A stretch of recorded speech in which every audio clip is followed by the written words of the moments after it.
हिमालय की तराई में एक घना हरा भरा जंगल था, जहाँ हर पेड़, हर झरना और हर जीव अपना जीवन खुशी से जी रहा था।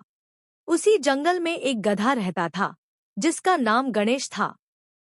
वो बाकी गधों की तरह नहीं था।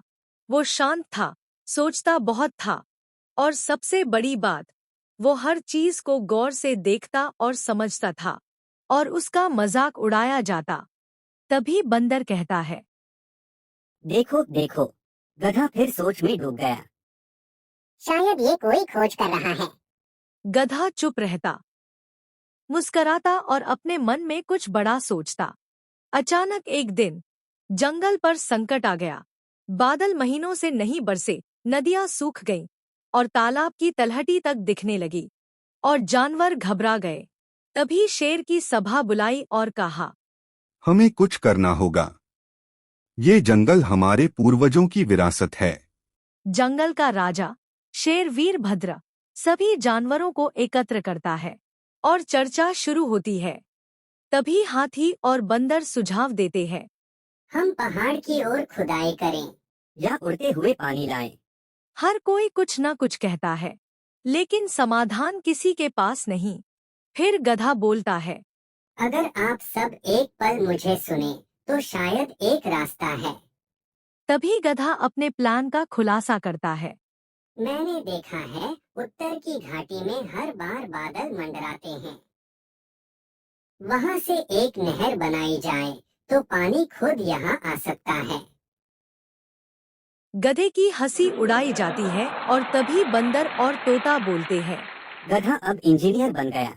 चलो, अब गधा हमें रास्ता दिखाएगा। फिर शेर अपना फैसला सुनाता है। गधे को मौका दिया जाए। संकट बड़ा है और ये कोशिश भी जरूरी है। फिर खुदाई की शुरुआत करते हैं और गधा बोलता है, ये दिशा सही है। यहाँ से पानी आएगा। फिर मुश्किलें आती है और हाथी गधे को बोलता है, ये चट्टान बहुत भारी है। हम सब साथ में हैं। हम इसे पार कर लेंगे। फिर रात होती है। जानवर थके होते हैं, लेकिन गधा अब भी सोच रहा है। फिर अगले दिन तोता बोला, बादल आज भी उधर हैं। हम सही दिशा में हैं।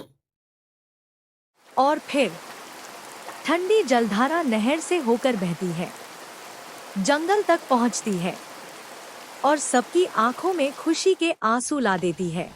जंगल में फिर हरियाली लौटती है, नदियां बहती हैं, पेड़ मुस्कराते हैं और जानवर झूमते हैं।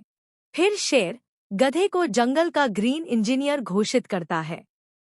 तालियां और ड्रम बजते हैं। फिर बंदर गणेश को बोलता है, गणेश, हम शर्मिंदा हैं। कोई बात नहीं, अब हम एक हैं। जंगल में उत्सव होता है। गीत, नृत्य और भोजन, सब कुछ जीवन लौट आने का जश्न है।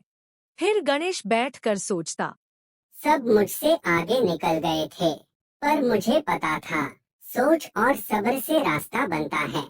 गणेश अब जंगल का आदर्श बन चुका था, न सिर्फ उसकी अक्ल के लिए, बल्कि उसकी नम्रता के लिए। कभी किसी को कम मत आंको। असली ताकत सींग या पंजों में नहीं, समझ, विश्वास और मेहनत में होती है। गणेश की कहानी हमें सिखाती है, समझदार वही है जो शांत रहता है और सही समय पर बोलता है।